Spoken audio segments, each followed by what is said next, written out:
Kээ бир таксырлар дуа кылганда Алланы сиз деп дуа кылат, ошол туурабы кыргыз тилинде боло берет. Бирок араб тилинде болбойт. Анткени араб тилинде сиз деген сөз менен силер деген сөз бир сөз да, антум деген сөз силер, антум деген сиз. Ошого аларда Кудайды сиз десе Кудайды көп деген түшүнүлүп калат.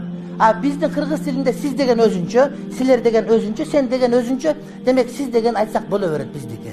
Түшүнүктүү? Бизде коркунуч жок. Ошон үчүн коркунуч араб тилине которулганда болуп кеткен үчүн ошого колдон келсе Кудайды сен деп эле кайрылыш керек.